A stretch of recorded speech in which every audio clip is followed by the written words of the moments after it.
not gay and you're not a needle drug user, you are still at risk and you should be concerned about this epidemic. My question for our panelists here this evening is, how is the Hudson Valley responding to the AIDS epidemic? And my question to you, the viewers, did you know that your tax dollars go for condom distribution, for needle exchange, for housing and long-term care? How do you feel about this? Please give us a call, and we'd be happy to share your questions with our panelists here this evening. Tonight, the first of our panel, backed by popular demand, is our SOS peer educators. Our co-host this evening is Rafael Perez. Rafael, welcome. Thank you for coming. Thank you. Thank you for assembling our panel this evening. My question was educating the educators. So what I'd like to do here this evening is to have the panelists that are here share some of the experiences that they have had, and maybe you can tell us how the Hudson Valley is responding to the AIDS epidemic. Raphael? Okay, well, first of all, my name is Raphael, and I work for the Family Health Center in Newburgh. I'm an HIV test counselor, an educator, and an outreach worker. And on my right, we have Tara. Hi, my name is Tara Leonhardt, and I work along with Raphael in the Family Health Center. I coordinate the whole SOS group that we have started. And on my right is... I'm Pavel Gallo. I've been in SOS for most of the year now. I joined SOS because of a friend who told me about it, and I kind of enjoyed it after I started going. I think it's really important that we have this program because we could really get a message across to people that everybody is at risk of getting HIV. So, well, one thing we like to do is try to get info jams so that we can teach people about the program and about how to prevent themselves from HIV. And all the way at the left, we got Rhett. Hi, my name is Rhett, and I joined SOS because at first I thought it was a good college reference, but throughout the classes, I started liking it and learned a lot of things about AIDS and HIV and how to prevent it. And I really want to know how I can protect myself and my friends, and I want to know how to make sure all the things that I can do to help my friends. I really want that. And Hi, I'm Megan, and I joined SOS. I heard about SOS through a friend, and I joined because I was very interested in becoming a peer educator and to help teach in the health classes in my school and just educate the Americans. Okay, what I would like to remind the home viewers is that our phone lines are open, 856-5666.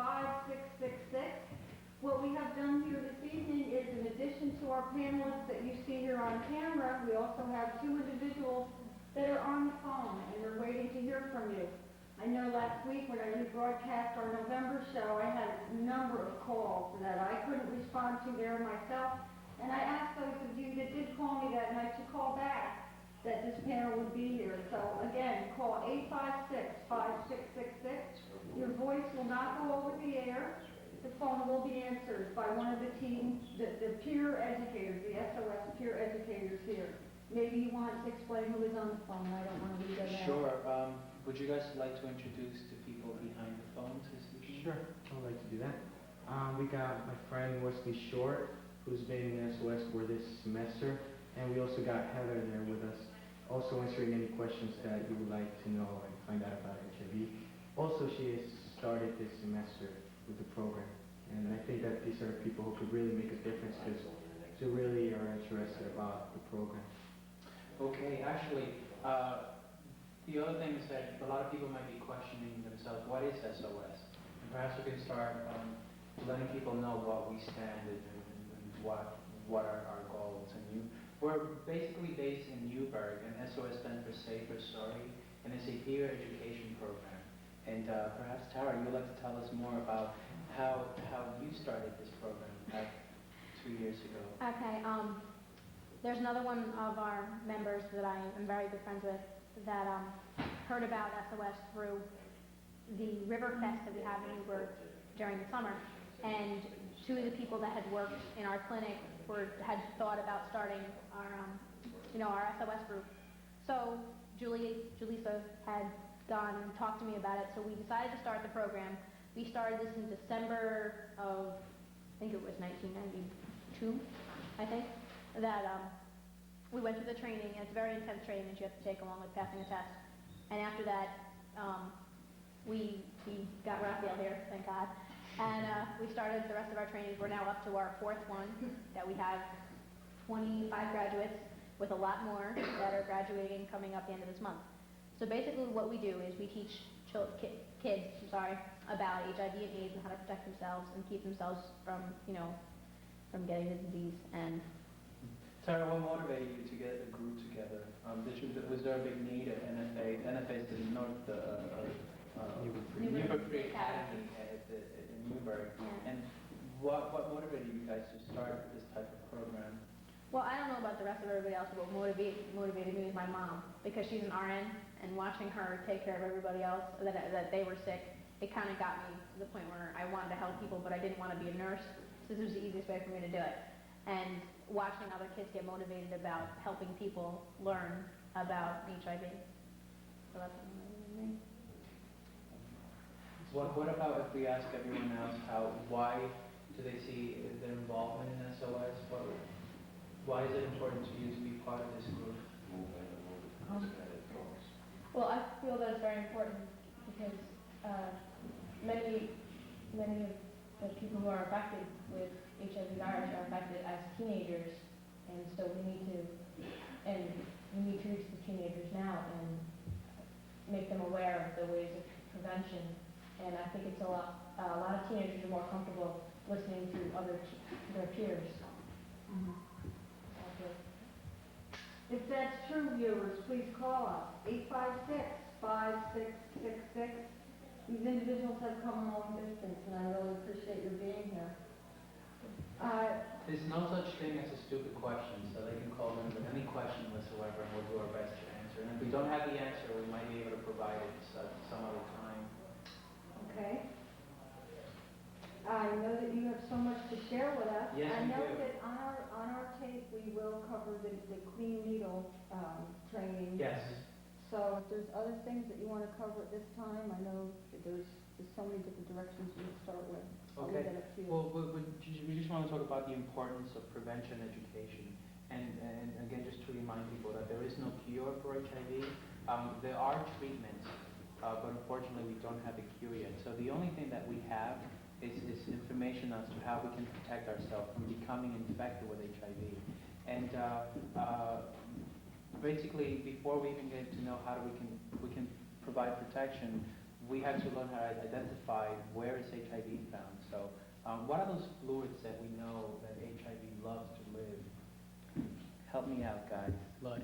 Blood. Semen. Semen. Vaginal secretion, Vaginal secretions. Pus.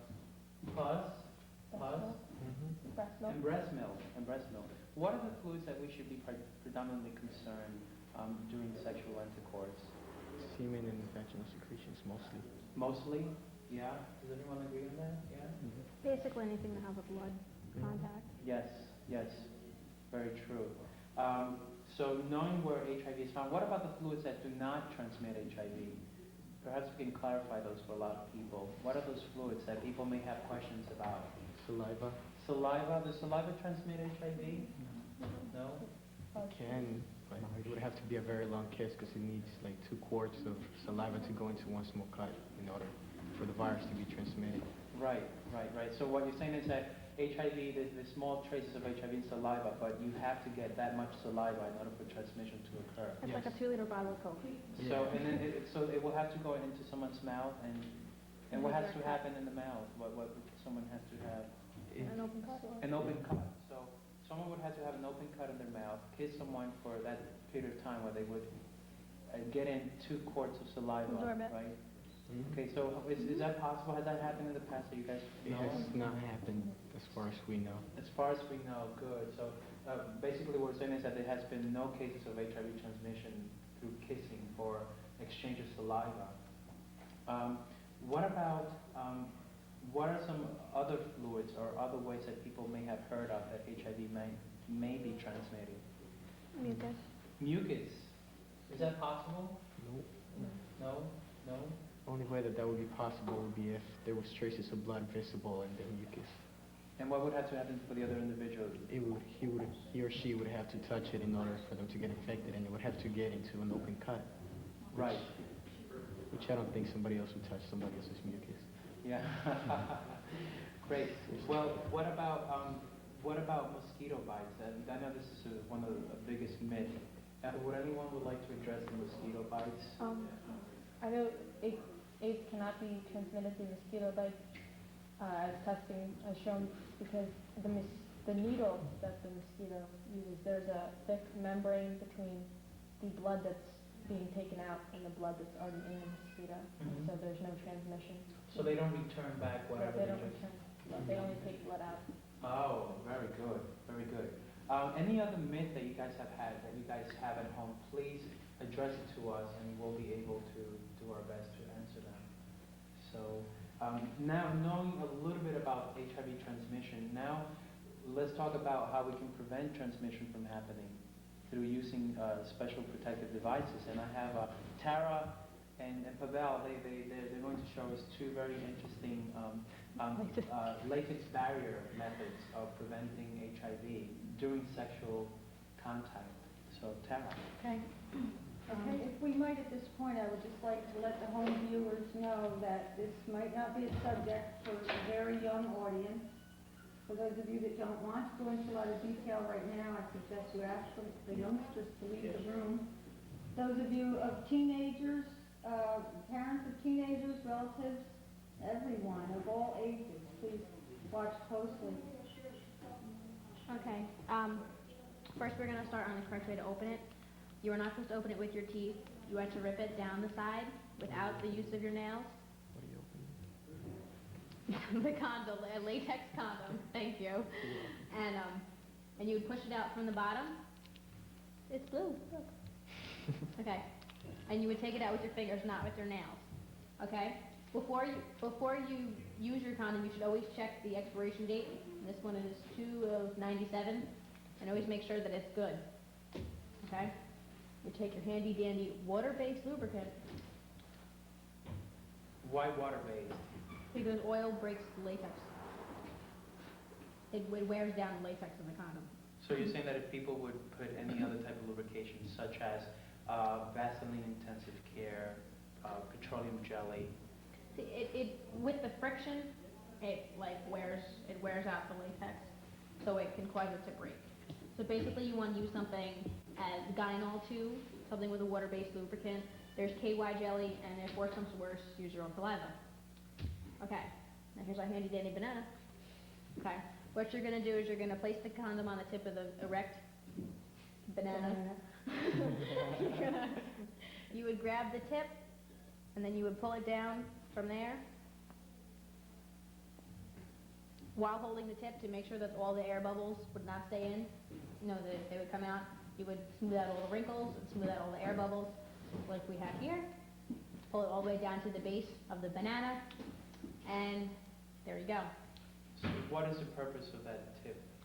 For when the banana, how do I say this?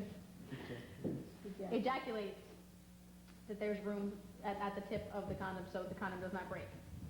Room for what? Very important. Room so it does not break. And when the banana ejaculates, Okay. I said that. So there's your handy dandy banana. How do you take it off? Okay, now, when you're taking it off, you would push it up to just about the middle of your banana and pull off the tip to the point where what's in the banana, the ejaculation, would stay in. What's in the condom would stay in the condom. So, there you go. So it comes out basically like that. And then you dispose of that properly. They're Mhm. not to be recycled, reused, No, never. shared. Never. Never. No, and you can tie it in a knot too to be safe. Yeah. Important. Mhm. Thank you, Karen. You're welcome. So Home viewers, phone, if you would like to call and ask any other specific questions. 856-5666. We do have some of the peer educators on the phone for you, so please give us a call right now. Great. So let's review some of that information again. Okay. Condoms, what type of materials are we looking for? They have to be made out of latex with nylon Latex. line. Now, why do we recommend latex as opposed to any other products that's made out of different, other than latex? Okay, because basically the rest of other kinds of condoms, such as natural and lambskin, their pores are bigger in the natural and the lambskin than they are in the latex condom. So the HIV virus can pass through the pores in the condom. So you want to get a latex condom where the pores are not big enough for the virus to pass through. Good. And you also mentioned about a date. You have to check the expiration date because if it's expired, it's like medicine. If it expires, you don't want to use it. It's obviously not going to be any good. There's a good chance it can break. There's a good chance it's been stored incorrectly because it's been there for so long. So you want to check the expiration date. Okay. And you want to make sure that you don't store them in extreme heat or cold and not in the back pocket, like of your wallet or like your glove compartment of your car. You can keep it like in the front of your backpack or like or your front pocket or as long as there's no extreme heat or cold or pressure contact, then you're okay. So your front pocket is okay, Mhm. your back pockets are not okay? No, because you sit on them, so it puts pressure on them. And if there's any doubt, in your mind about it, throw it out and get a new one. Okay, I believe that it is possible, if there's any home viewers that need condoms, they can come here right now to access it right now. You can come get your ribbon if you don't already have your ribbon, get information. Our studio is open. We are located on Franklin Street in Port Jervis. Our phone lines are also open, 856-5666. Thank you, Tara, that's very important. And I did, by the way, after the last program, I had parents stop me on the street and say, thank you for educating my teenage sons, because I didn't want to have that conversation with them. And it is hard for a lot of parents to talk to their kids about it. Is that what you find mostly? That Yes. it's much easier for you to talk to people your own age? They tend to listen a lot more. Okay, I It's hope you're easier for them to listening do. right now. I really do. And I'm delighted that you're back. I know that we have a lot more on that same subject, right? Yes, we do. Yes, we do. And Pavel is going to show us how to protect ourselves when we discuss oral sex. So. In the female. Okay. What I've got here is a dental dam, which is made of latex, and it's used by a dentist for surgery on your teeth or in your gums. And this is a thing that we could use to have oral sex on the female. And what you would do is hold this against the girl while having the oral sex. And these you could ask your dentist for them. But if you cannot get one from your dentist, there's another solution. What you would do is you would get a regular non-lubricated condom. Make sure the expiration date also works. And what you would do is you would open the package on the side without using nails or teeth, and make sure that you don't have any jewelry. That way you don't get any rips in the condom. You would do the same thing as with the regular condom. Take it out and pull it out with your fingers. Then what you would do is cut off the tip of the condom, like that. Whoops. And then, Then what you would do is you would put the scissors into the hole and then cut off the rim like that. Then you would just unroll it.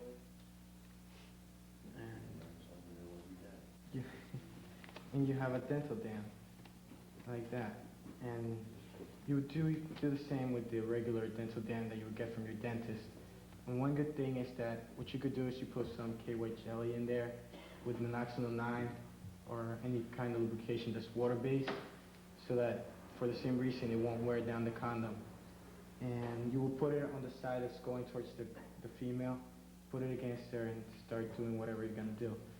Another way of doing this is you could get flavored condoms. We got a Kissel Mint here, and these are just flavored on one side for oral sex on female, or if you want to have oral sex on the male, what you would do is put it on the same way you would put on the regular condom, then just go about your business.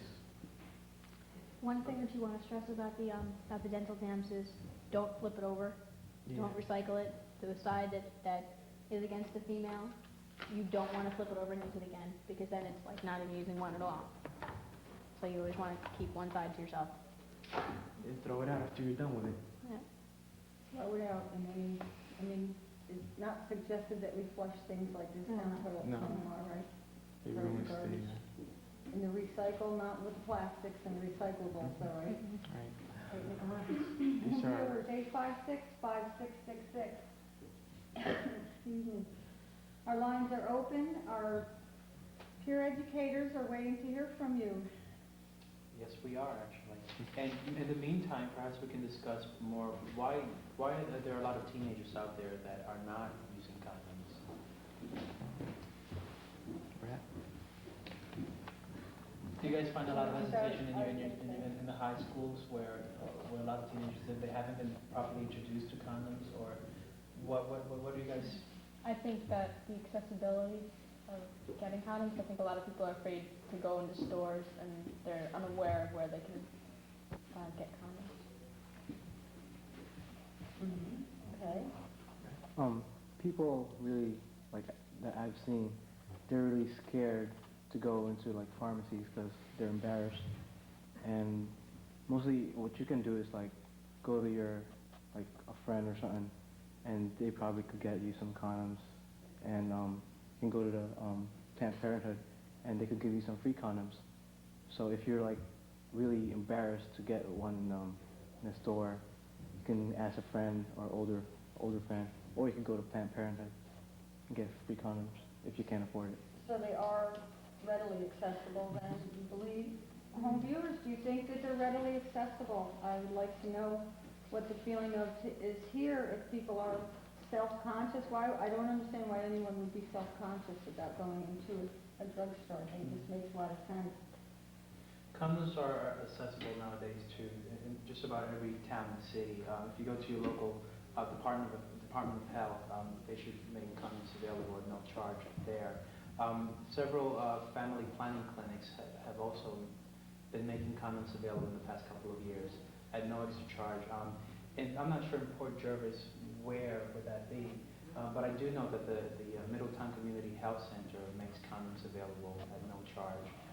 In Newburgh, the Newburgh Family Health Center, other agencies such as ARCS, Podair, and the Department of Health Outreach Community Outreach Networking, they make condoms available for free as well. So there are several agencies out there, and they're networking with community groups, and such as SOS. I mean, we make condoms available not at the high school, not inside the high school, but outside of the high schools to high school students that would like to have condoms.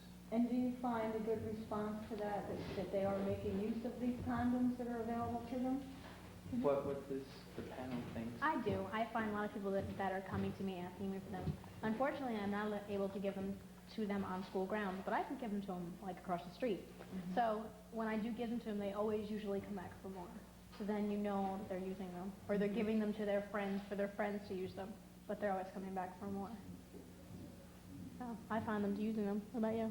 I think that it's important too that kids or peers come to us to get condoms. 'Cause I've had a lot of friends of mine come up to me and ask me for condoms. And what I do is take them across the street, give it to them, or go to their houses and drop it off there. Or they could just come to mine and ask me for some. And I've got a big response because everybody keeps coming back for more practically. Whether it's for them, friends, family members, or whatever. And I think it's very important that we get condoms across so that people can protect themselves. So you do find that your peers are listening, and they are. Oh yeah. They appreciate the information that you bring to them and the things that you have available for them. Yeah, we make it so they learn it in a fun way. So we add like little things in there that makes them remember. Like when you're in like science or something and you have to remember this big long how everything goes through the body, and you put it in little letters or whatever. Sure. That's exactly what we do. We add little things in so everybody remembers everything. Presentations. We make it like a class, except that we make it as fun as possible. We find it that with a lot more hands-on, like games, like which is the highest risk and which is the lowest risk, and we line up on a line and everybody has to figure out where everything goes. they find out when you do it with hands-on experience where everybody's walking around and talking to everybody about, all right, what do you have and what do you have, they find out that it sticks in their head a lot more. So we're inventing a lot more games to go along with our presentations that are working well. Are you finding more teams that want to be involved in your Safe or Sorry peer indicators? How are things going in school right now with the SOS? Oh, pretty good. Right now we're having a Love Carefully week at NFA, and we're handing out stuff about SOS, condoms, and everything else. And we've had a lot of responses from students. We have this sign-up sheet for SOS for whoever would like to go and get trained on it, and people have just been returning them signed and ready to go. That's great, I think. I think that the most wonderful approach about SOS is the fact that we don't tell people what they have to do or they should do. We let them know that this is a choice. First of all, sex is a choice that they make. Sex doesn't happen at them. They choose whether they want to have sex or not. And if they do choose to have sex, then they have more choices. And what are those choices? They can be safe or they can be unsafe. And even if they decide to be safe, I'm sorry? Safer. Safer, but if they decide to be safe, they mean choosing to abstain from sexual activity. That's a choice that we certainly encourage, and we certainly it's one thing that we always put forward. But however, if that's not realistic for some of the adolescents, then they have other choices, and that is if they choose to be safer, which means the use of a condom, they can make that choice.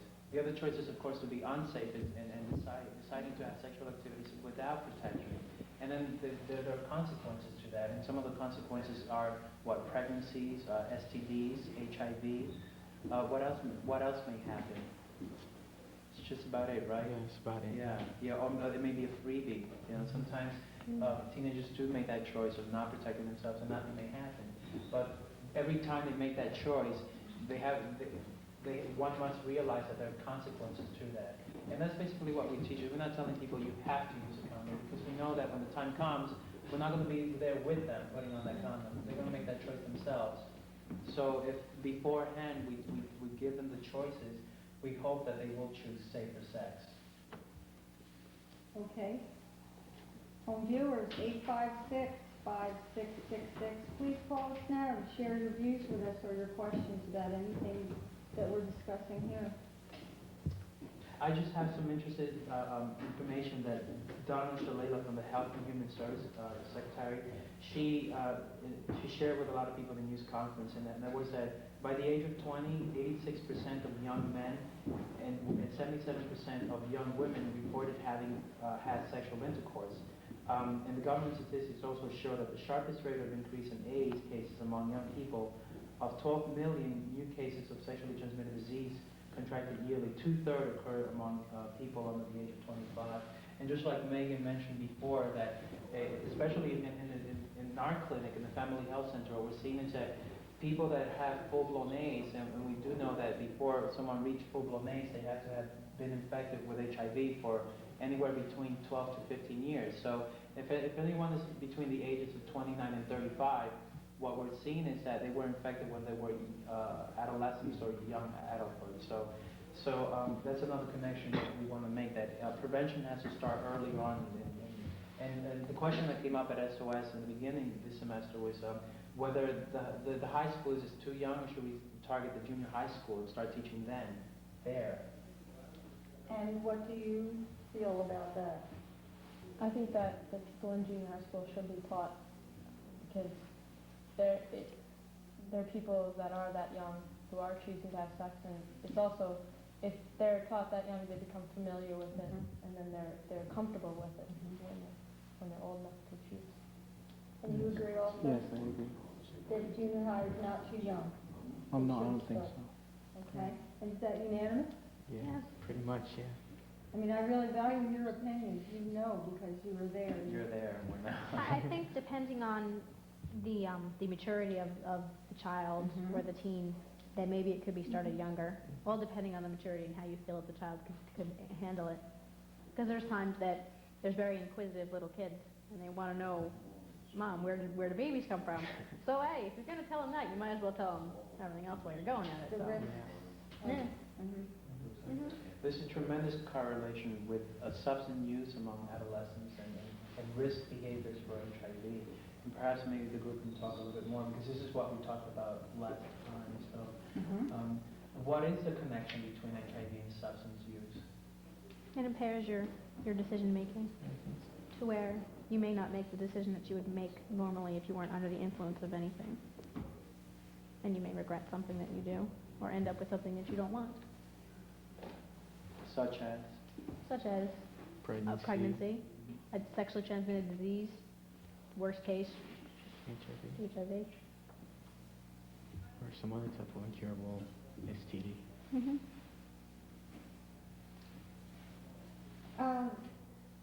I have so many questions. I'm not exactly sure which direction we can go, and I know that your education includes safer sex and then the needle information. That is a very sensitive subject, and I don't want the home viewers to think that we're promoting the use of drugs or needle drugs specifically, and again, that term has changed. I understand it's not IV drug users anymore, it's called needle drug users.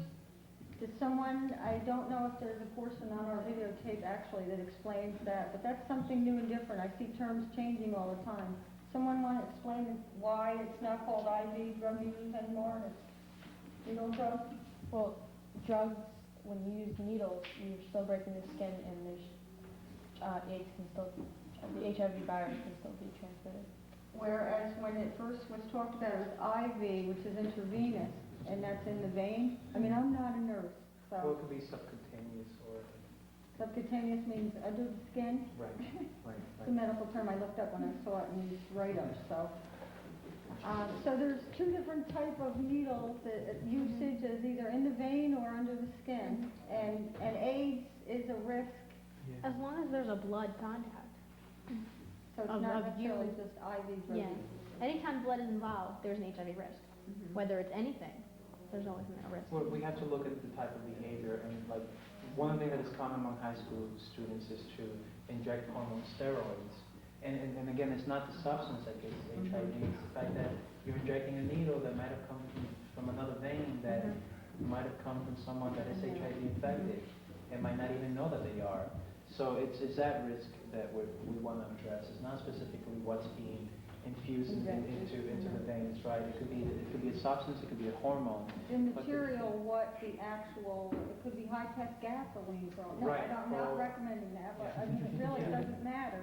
Yeah. Well, I mean, the one thing I hear, I talk in a lot of schools, and I ask people, what are they doing different now to experiment? And the one thing that a lot of teenagers are doing is they would take blood out with a needle, and then they would refrigerate it for a certain period of time, and then they would put it back into their arms.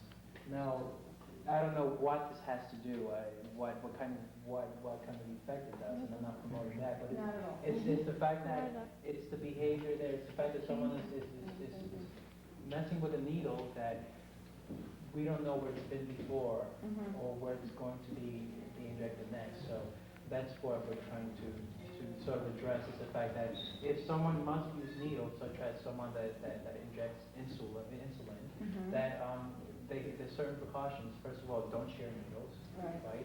And if there's no need for you to use needles, don't use them. Okay. What I had the privilege of attending an SOS seminar or training session last week, and that is the videotape that we will see on the break. And I just want to clarify, I love the experience with Jane Elvin and Tina Roby, and I appreciate their help. Is it correct in saying that the messages here are, don't use drugs? If you do, don't share needles or all the other things that are involved in it. And if you do, if you are normally using needles for any purpose, clean your needles before and after each use. Is there anything other than the safer sex and clean needles with the SOS educators? Yeah. There's one thing I just want to address. We do stress abstinence more than anything. If that's one thing that was not mentioned. We don't want you to think that we're just saying, look, here, this is going to save your life. We're telling everybody, we don't want you to have sex until you're 45, but if you do choose to have it, this is what's going to save your life. So that's just one thing I wanted to stress about the abstinence. Because a lot of people don't really think that we stress abstinence, but we do, more than anything.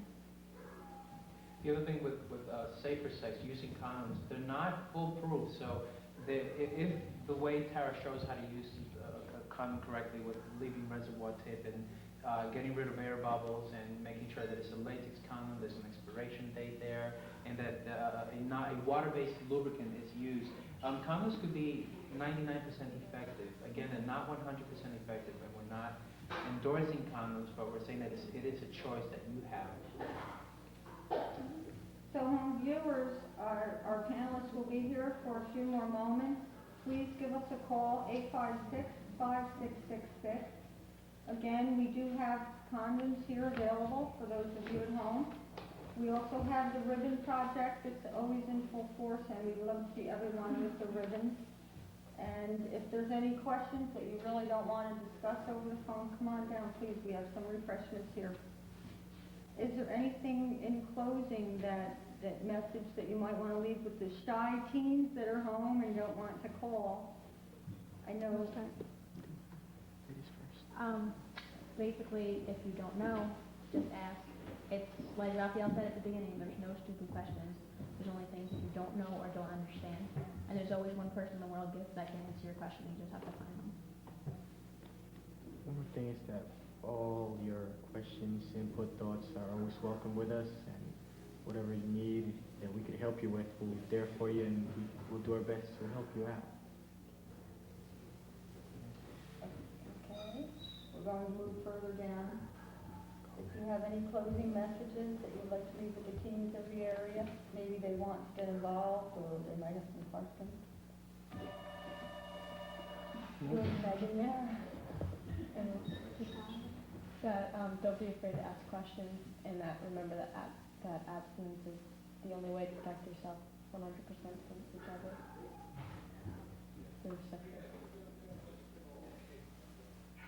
Okay.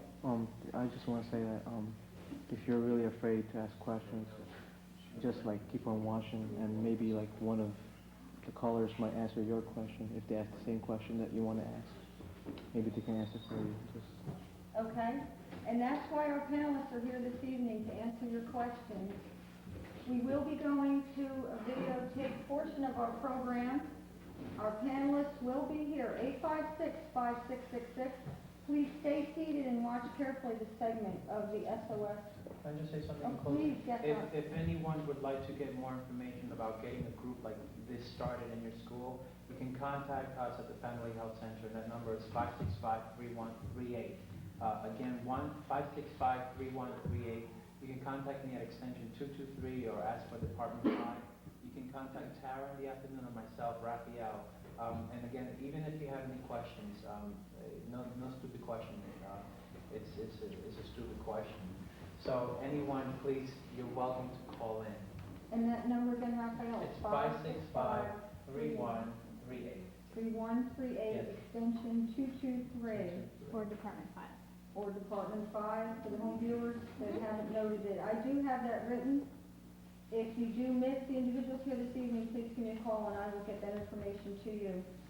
Again, please stay tuned and enjoy this videotape. Please call us. We will be here to answer your questions while you watch the SOS Peer Education with Jane Elvin.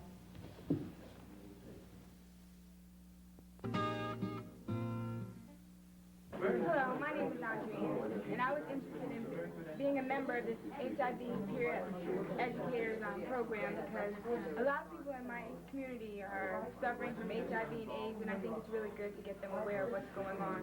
Not just the adults, but the teenagers in my community and whatnot, because a lot of people really don't know what's going on, or else they're passing false messages, and I really think everyone should be involved. And I'm only 15, and I'm very young, so I think I have a lot of years to spread the information to everyone else, so make people aware of what's going on, and like just knock out false, anything false they've heard and whatnot. So I'm in here to make this world a better place, basically. Thanks. Great, thank you. Good luck. Yeah, this is medical president. I'm here to make it. My name is Pavel Gallo. I'm from Newburgh, New York. I'm 15 years old, and the reason I'm involved in SOS is because a friend dragged me here at the beginning, And then I started learning about HIV, AIDS, how alcohol and other drugs can control your influence practically, or influence your life, and having safer sex. And then I started liking it. I started coming more, learning more about the program, learning more about the virus, about how you can protect yourself from it, how you can clean needles if you're using drugs that require a needle. And I think it's really important to me because everybody has the right to know about the virus, because it's gotten many people infected, and some people just because they didn't know much about it or they didn't know how to protect themselves. So I think it's important that this group is here so that we can go teach anybody that wants to learn about the virus, so that less and less people are at a risk, so it can be controlled a little better, because right now it's practically out of control and nobody has any way to cure it so far. So it's important that we're here, and for anybody that wants to know about the virus, then we can teach them whatever they want to know about it. Great. Thank you. Good luck. Who else wants? Okay. My name is Sahedi. I'm 16, and I basically got into SOS because first reason, my father just passed away, and it's something that keeps my mind busy, and I like talking and helping other people with problems, and I like giving advice. And I used to be a peer leader for tips, so I've been educated before, and I got paid for it too, so that was that was fun. But I'm not. This is volunteer, and I like it, and I enjoy working with people and meeting people and getting feedback. And it's important to know for teens to know about AIDS because it's rising as we speak, and we got to do something to stop this because we're the future. Excellent. Thank you. Good luck. You're welcome. Okay. My name is Tina Roby. I'm a sexuality educator, and I especially enjoy working with young people, with adolescents, on a whole range of sexuality issues. I think the SOS program is one of the most effective approaches to education because it's a training that prepares teens not only to be empowered with their own choices, but to talk with other teens, to relate to peers on issues that they're very much involved in their everyday life. So I support this program wholeheartedly and learn a lot from the kids in the process. Terrific. Thank you very much. Tell me what you know about the link between HIV and alcohol and other drugs, folks. What do you know about the link between HIV and alcohol and other drugs? Yeah. When you use alcohol and other drugs, then you're more likely to get into a risk behavior that can lead to you getting the HIV or AIDS. Okay. Okay, alcohol and drugs. That's right, alcohol is a drug, you're right. Lead to risk behavior. How does that happen? Manipulating your senses. I can't hear you. Manipulates your senses. It manipulates your senses, okay? What were you going to say?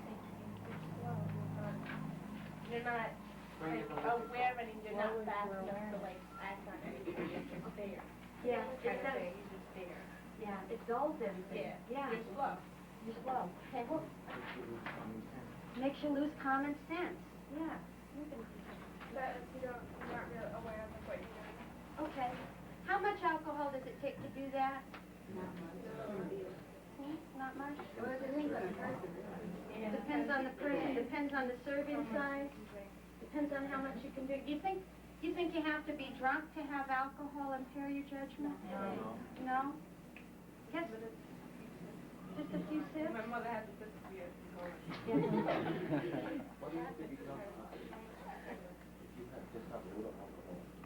Like, let's say, for say a person can have a beer or a couple of some alcohol beverage and still not control. It depends on what you The person. That's what I'm saying, The if you person, can some Yeah, people can handle it. It depends. Most people can't really handle drinking. Most people can't really handle it, right? You can still have control. And how much you Depends on how much you drink and how often. Depends on your tolerance level. And your tolerance level. What do we know about tolerance level with alcohol? Well, it depends on how the consumption is like per hour and your body, your stomach. Mm-hmm. Yeah, that's Yeah. what you're talking about is being drunk. How much it takes to be drunk depends on all of these factors. How much does it take to change judgment, to shift judgment? You're legally impaired. Say it again. Just a drink. Yeah. Do you have to be legally impaired to have your judgment changed? No. No. You're right. Just a drink's enough. Something that blows my mind is in our pre and post-test counseling at Family Health Center when we're doing our HIV testing, what we're seeing is that people who have a drink or two, they're certainly not drunk, but they go to a party and they have a beer or a glass of wine, right? That's enough for them to say to themselves, oh, once without a rubber won't hurt. Isn't that amazing? These are people who do safer sex all the time, all the time, all the time, and then after just one or two drinks, they're saying to themselves, oh, well, once without a rubber won't hurt. I can risk it just this once. And guess what can happen? Pregnancy, STDs, what else? AIDS. Yep. Yeah.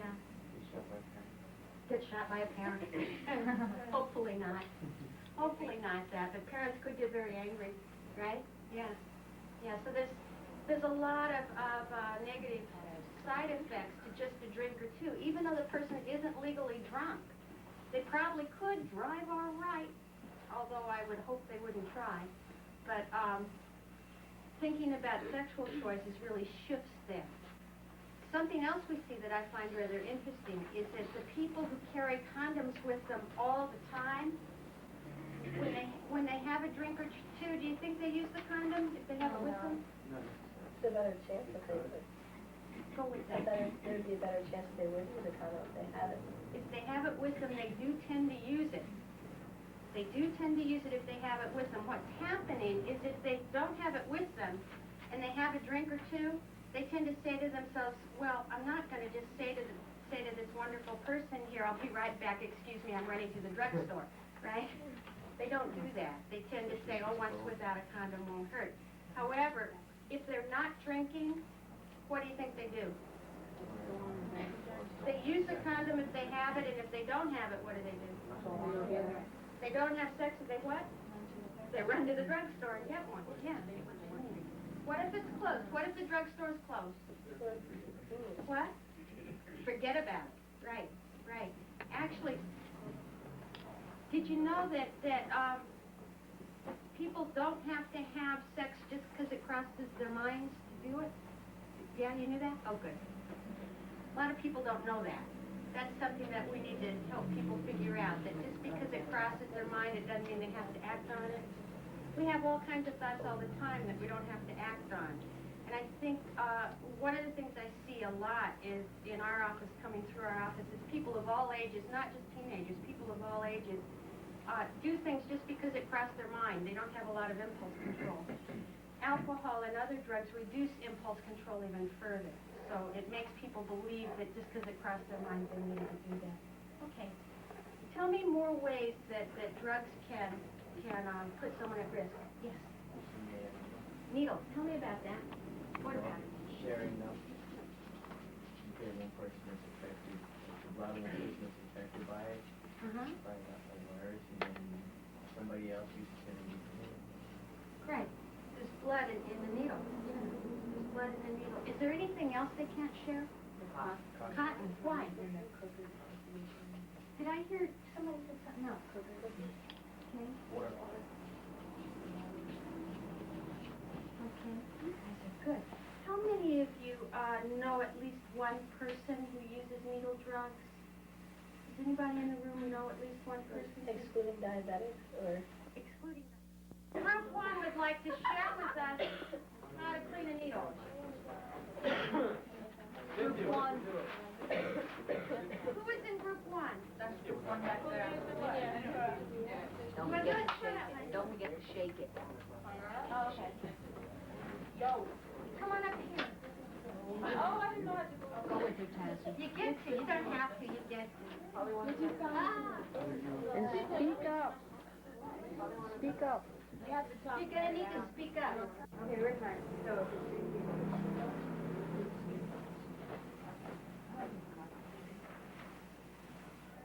Okay. Group B, I think we are very successful. We discussed, I We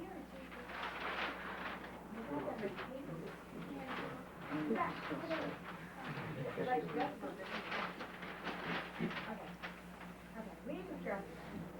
Like cleaning, we did the one, like the water bleach water thing, and you guys understand that, right? Well, explain it to us. Okay.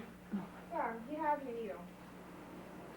I'm not sure exactly where you're looking, so let's just say that's your needle.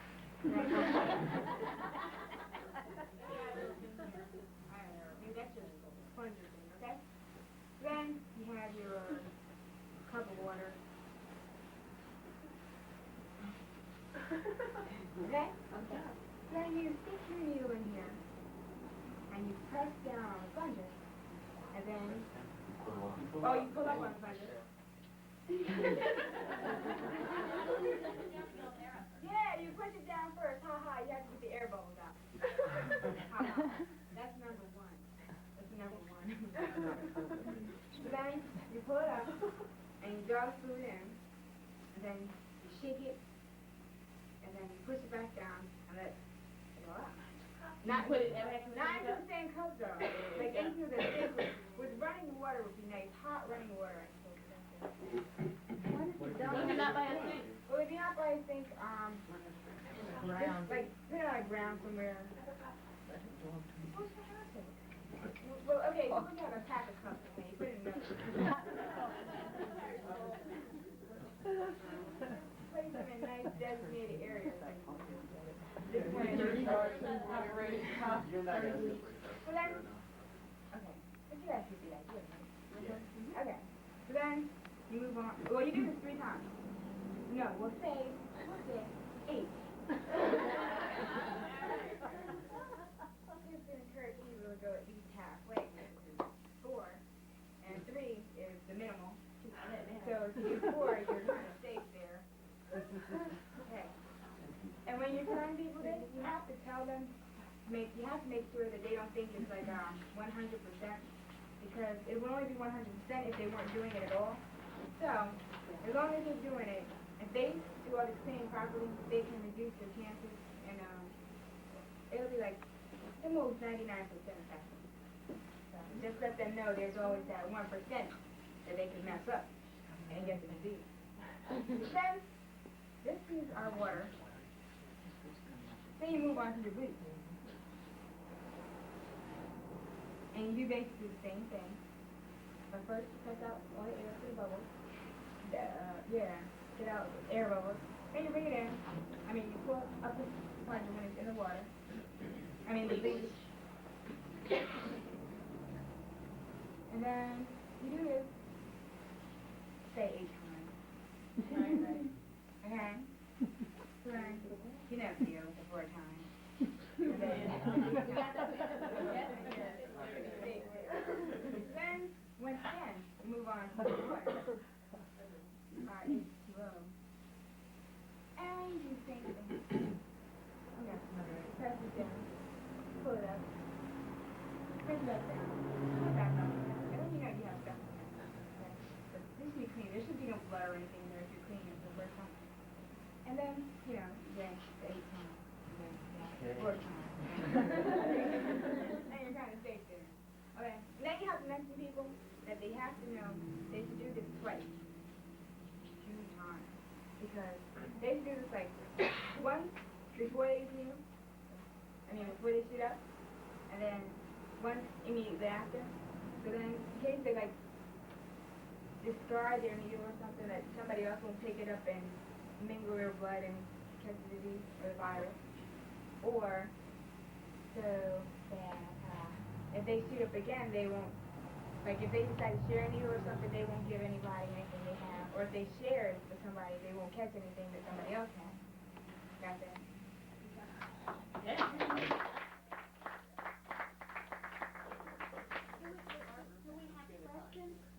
I have a question. Yeah. What if I got a source of sort of cheap needles, they were wrapped up, but they were cheap, they were sold to me out of the back of the van. Should I just assume that those were safe needles and wouldn't have to be cleaned? Well, I really think it's a safety thing, anything, so I would like to assume so. I think I'd clean it just for my health, for my personal benefit. Or if I probably try to wait, even if I was in my withdrawal and everything, I might try to wait and see if somebody had a better needle. That was maybe the first thing. So, with that, I just wait. Comment. The thing about buying needles like that is that some people have this schemer where they can just put the needle back into the package and not even clean it, and then the virus will still be in the needle after you buy it and use it. If they use the virus.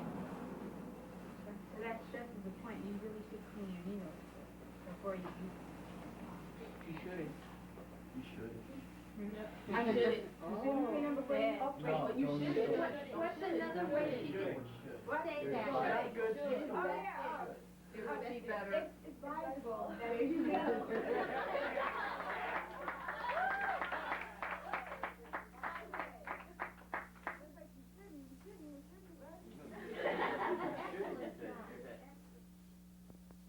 Hi, I'm Sherri Herman. Welcome back. Our program this evening, People Be People, is concerning, again, our AIDS Part 5 and our update. With us for our second portion of our program this evening, again, I want to stress our appreciation for the SOS Peer Education System out of Newburgh. And again, we invite them back, and our phone lines are still open, 856-5666. My questions to the next panelists, and I think we can talk specifics, are about how the Hudson Valley is responding to the AIDS epidemic. And with us, I would like to start on my far right and let each individual introduce themselves and tell you a little something about themselves. My name is Robert Van Fleet. I'm from Middletown, and I'm here representing two programs that are taking place in Middletown. One, which I'll dismiss first, and then go into a little more detail later on the second one, is called NOAA. And this is the Network of AIDS Helpers. And this is pretty much a group of people who get together once a month just to discuss issues having to do with AIDS and HIV. And to try to, in a think tank sort of an environment, decide on what programs need doing in the community. And one of the programs that's been started by NOAA is called RAIN. And RAIN stands for Regional AIDS Interfaith Network. And this is probably the most important and most effective program that has been started so far in Middletown and in Orange County, having to do with helping people who have AIDS. The system here is for volunteers to agree to come and take a day of training. And the training helps them become partners for people who have AIDS. And the people who are trained are formed into teams, care teams, excuse me, of anywhere from 5 to 10 people. And each of those teams is then assigned to a person who has AIDS and who will live out their days with the person who has AIDS, helping them in non-medical. That's in quick summary what that RAIN program is about. Great, thank you. We will be back to you definitely with more questions on those. And home viewers, prepare your questions and give us a call. And I guess I'm next. My name is Bill Arnold, and I'm here tonight representing Dutchess County, where I have been the chair of the Dutchess County AIDS Consortium for many, many years. And I've been involved in all kinds of AIDS-related activism, both at the state, the national, and the local level since 1985. And welcome back, Bill. You have participated in, I believe, 2 years ago approximately. That's right. You were here on one of our AIDS Part 1 or 2. Welcome. Thank you. Thank you. Okay, and here on my left. My name is Sharon Moore. I co-chair Art for AIDS, which is a non-profit organization out of based in Middletown. I'm one of the co-chairs of that. And I also am a member care partner. There's a lot of things that we try to do just to help. Great. And my name is Chris Farlacus, and I'm a Port Jervis native, born and raised here, right around 2 blocks away.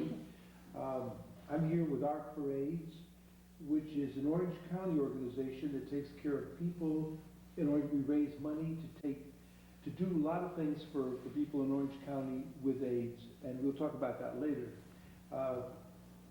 But I think one of the things that needs to be said is that maybe people in this tri-state area always think that they're immune from a lot of things. And we're not immune from AIDS. There are people within a mile or two or three from where we're sitting that need our help and that have this dread disease, and that's one of the reasons we're here tonight. Okay, home viewers, 856-5666. My question to the panelists is, how is the Hudson Valley responding to the AIDS epidemic? And to you, the home viewers, what are your questions? How concerned are you about this? Even if you're not gay or a needle drug user, I would just like to suggest that you should be concerned, because we are all at risk. Perhaps we can start, Bill, if you don't mind. My main interest in this and my main concern, and the reason that I have been producing these shows every 6 months, is I'm watching these numbers climb so quickly that I just find it extremely upsetting. So maybe for those that have watched our part 1, 2, 3, and 4 and are interested in the statistics. All right, well, I can give you a little bit of an update. The entire Hudson Valley has actually, since the beginning of the epidemic, been what's called a high seroprevalence area, meaning that the rate of HIV infection in this geographical region is considerably higher than the country as a whole, and part of that is probably explainable by the fact that we are so close to New York City, which is the major epicenter, and after all, viruses travel and people travel between our part of the country and, of course, all around the world, but certainly back and forth to New York City a lot. And after 10 or 15 years of that, that may explain why our area has a what you might call higher than normal, whatever that means.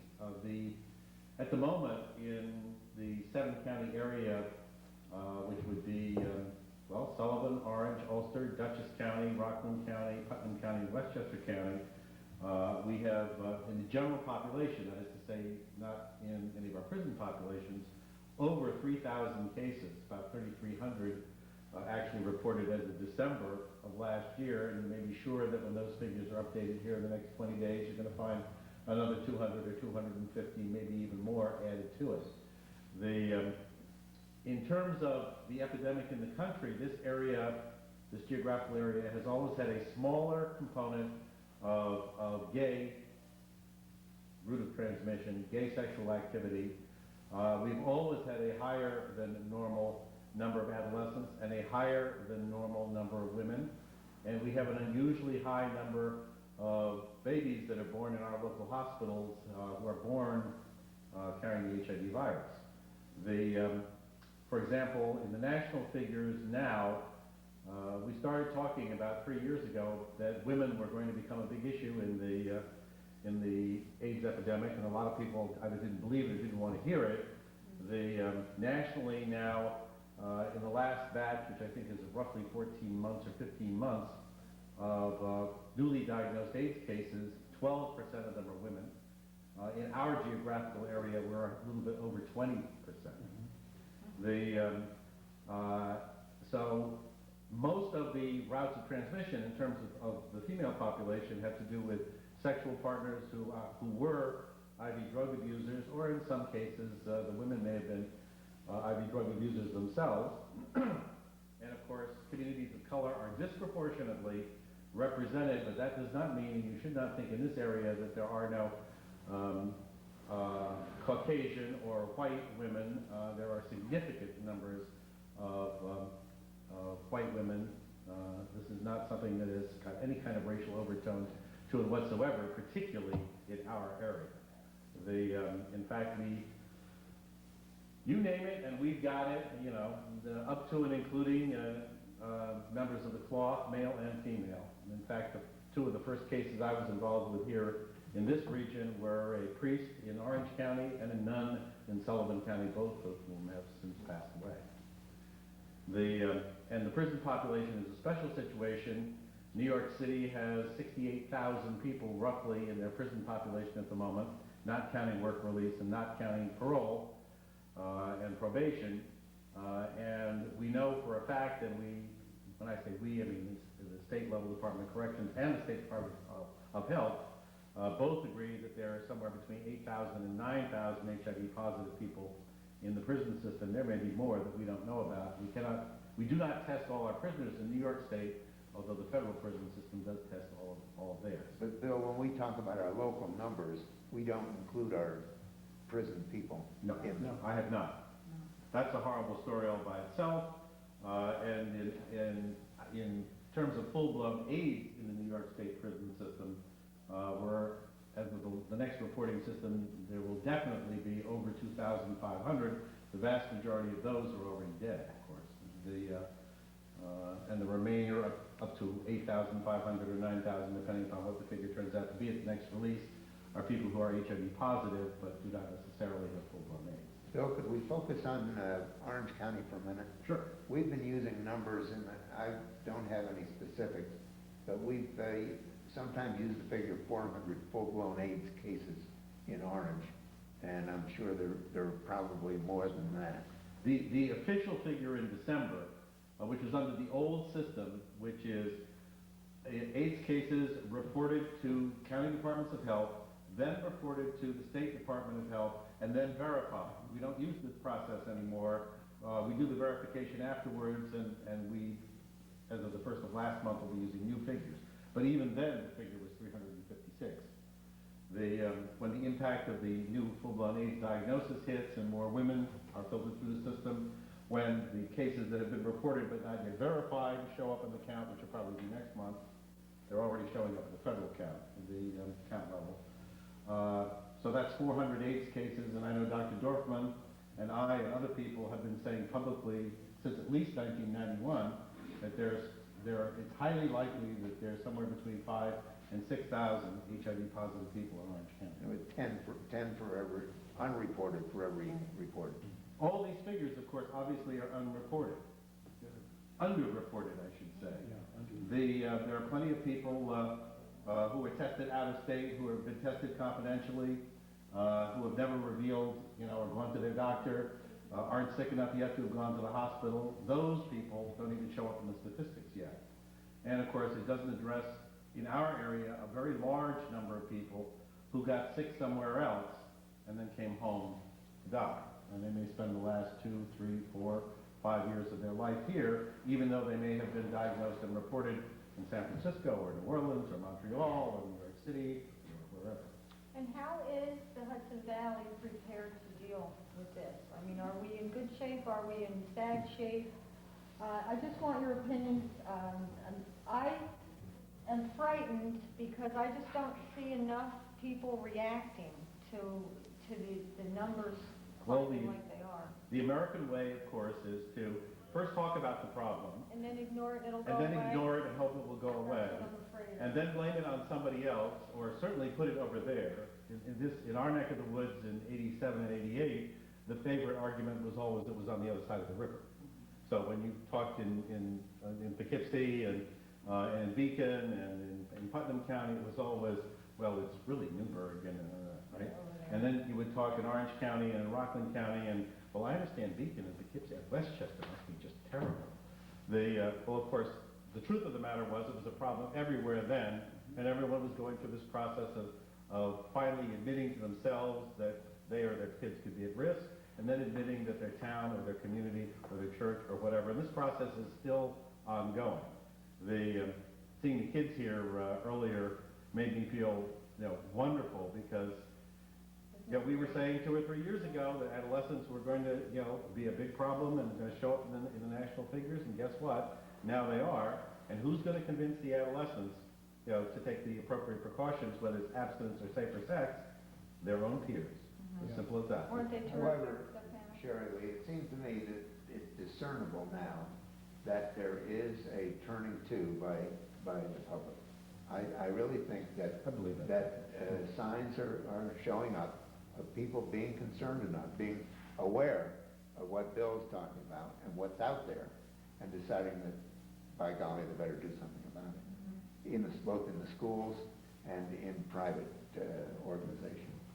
And it would seem to me the schools will be another frontier where these young people are helping attack, and more of that is needed. Bob, it really needs to start at home. Yep. Parents need to be aware that their child. Tell them, Sharon, please. Okay, parents need to be aware that they need to tell their children. They don't need to wait to hear it from a peer, from a teacher. You need to start at home. That's a subject that a lot of people have a lot of problems with. But let's face it, I would rather tell my children than to wait and hope that they don't get it. But that calls, you see, into question one of the problems that America has is that we don't talk about sex at home. But people, some crusaders say, no, you have to talk about it at home like we're fighting in the town of Montgomery now. It's a big thing. We don't want sex taught in schools because parents are going to teach it. Most parents don't teach it. Most people, I know Bob says that he's being optimistic. I'm more pessimistic. I think that people talk more about AIDS now, but in the process of talking about it, they still don't really believe the actuality of it. And I'll give you an example. There was a friend of mine here at Port Jervis, had a tiff with his wife, went to a bar downtown, picked up a woman, slept with her once, and got AIDS. Died 2 or 3 years ago. The local undertakers would not take care of his body. So, and that's an old story, as we all know. The family, we had to go over to Sussex County to get the body embalmed before it was brought back here. So there's denial, there really is denial every place. It is a problem that exists here. It's a problem that does not just exist. Many people still think it exists only with gay people. Right. The statistics absolutely demolish that theory, but it's safer if it's just gay people that are getting it, because a lot of people think that the retribution of God should be on them anyway, so let them die. So there's got to be a whole big change in people's attitudes. Watching the kids here the last hour was absolutely remarkable for me, because those kids are going to be like the saviors of the future for a lot of other people. To get back to your original question, because I think part of what Bob said is right. I think part of what Chris said was right. And in fact, I think the problem is that you do not have, what it really takes to be effective is total awareness across all the spectrums where everybody communicates. Everything from, hey, I have no problem if the kids want to come home from school and educate their parents either. You know, I can go along with that one too. Right. Which is happening, and going to happen more and more. But in terms of the geographical area per se, every county in this area back in the late 80s at least made an effort on setting up an informal, community-based group. The Ulster County AIDS Consortium, the Dutchess County AIDS Consortium, the Orange County AIDS Task Force, the Rockland County AIDS Awareness Task Force. Putnam County now has an AIDS task force. Westchester has gone through 2 incarnations. And in each county, it's been done a little differently. Dutchess County is still, to this day, totally volunteer. Rockland County, on the other hand, is supported by the Rockland County Legislature. Putnam County is supported and funded, interestingly enough, by the county legislature. And Westchester County, the county executive has appointed and allowed a small staff and that group, after floundering for a little while, has now taken off, and it's not at all unusual for them to have 100 to 150 people show up at their regular monthly meetings. So there has always been a core of people, maybe the gay community in the very, very beginning, 81, 82, 83, they were the ones that realized they were threatened first. But now when you go to the meetings, they're people of color. Not as many maybe as you would always like to see, but they're there now, and they were not there a while back. The same with the Latino community. The same with the lesbian community, the same with churches. You now see, every type of clerical collar showing up. It's not like 5 or 6 years ago when there might be, one rabbi or one, it's beginning to generate a cross consensus, both vertically, socioeconomically, and across geographically. There's no such thing as a zip code in this county that we're in that hasn't had an AIDS case. There's no such thing. It's a people disease. Yeah. No The, longer sexual. and so I think in one sense, we've been very fortunate that there's been a committed core. When federal money came into the area via Ryan White Title II, that of course put some federal money on the table. Yes, it was 2 or 3 years late, but yes, it's here, and yes, it's being spent in every single one of these counties. There's special federal money in addition to state money, in addition to private church money and money raised in the community. And this community when I say this community, this region has always been good about raising money for AIDS, always. Ulster County per capita raises more money for AIDS than New York City does. Yeah. And this is with people in New York City who can sit down and write you a check for $2 or $3 million at a pop. So are the tools there? Yeah, the tools are there if you can get the agreement and the political willingness. And then some of the federal stuff which drives all of this is beginning to change. One of our biggest problems here in New York State has been how to get effective AIDS education into the school system when our Regents procedure here in New York State is highly politicized. And all you have to do is say, mention a sexual organ, and the next thing you know is you can't talk about this at all. And the next thing you know, the Regents will produce something or other that says you can't do it. Meanwhile, in the schools, what are the kids doing? The same thing that we did when we were kids, the same thing our grandparents did when they were kids, and so forth and so on. The federal government's prevention planning process starting this year will be community driven, which means that the CDC, the Centers for Disease Control, which provides the money for AIDS prevention education, will start providing it based on how the community wants it spent, thereby bypassing a lot of political rigmarole. The fundamentalist churches have, some of them, not all of them, but some of them have been particularly obstructionist in the sense of preventing some of this word from getting out, even though those of us who work in AIDS know that the AIDS cases are in the fundamentalist churches too. And so are the gay people, and so are the IV drug users. In other words, no segment of our community, no matter how much we would like to think so, is immune either from the risks, by geography, or by sexual orientation. Everybody, hey, it's a family of man disease. The United States has 14% of the world's AIDS cases. 98.7% of the world's AIDS cases were transmitted by heterosexual sex. Thank you. Would you repeat that slowly, please? So I it's want a to make- tremendously important and Right. misunderstood point. Right, please, if you don't mind, I would like to have Bill repeat that. The United States has approximately 14% of the world's AIDS cases. Europe has approximately 13%. The rest are scattered through India, Southeast Asia, Africa, Central America, Brazil.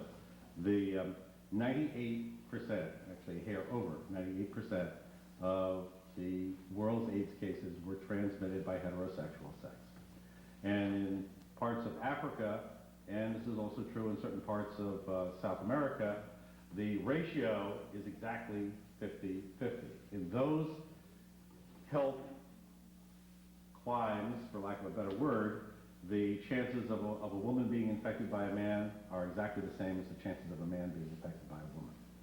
Here, women are considerably higher risk for various reasons than men are, which leads some men in heterosexual situations to even think, well, I'm a man, so I don't have to be so concerned about it. Well, all you have to do is look what's happened so far in the epidemic and project that ahead 2 years and look at the trends that we're having now. If things go the way they're going now, we're going to be down to 15% gay, probably hover somewhere around 50% IV drug related, and that'll start dropping a few years down the pipe. The adolescent piece will skyrocket. And women will, start approaching 50%, of our AIDS cases here, unless the prevention piece and Raphael and the kids both spoke, very well to it. I don't care whether you abstain. I don't care whether you stay for sex. I don't care. All I care is don't transmit it. Don't transmit. Whatever it takes. Don't transmit it. Well, I just want to add, what you're saying is it's just really crucial, because in the minds still of many, many people, AIDS is a gay disease, the gay cancer, the gay plague, and And that's really got to change. There was a bumper sticker I saw, which I definitely got in my mind for the last 2 months. And it said, "The miracle of AIDS." So I looked at it, I thought it was really great. Then, of course, I felt the second thing that said, "It turns fruits into vegetables." And that has haunted me because in that one bumper sticker still seems to be what has to be the majority attitude towards AIDS. I mean, we can talk statistics and so on, but most people, that means more than 50%, are not very enlightened, and they have to become enlightened with this. Well, homophobia per se has stood in the way of 90% of what we've tried to do. Yeah. But I, especially since we're in Orange County, I think it speaks, some of the things that Bob has done and started, the Art for AIDS project, the RAIN, the NOAA programs, some of the things that the local county Department of Health started, a while back, and having an ARC's office in the city of Newburgh early on has helped. There have been community generated and then state supported and then in some cases federal money supported, grassroots efforts in all our counties. So at least they have been there.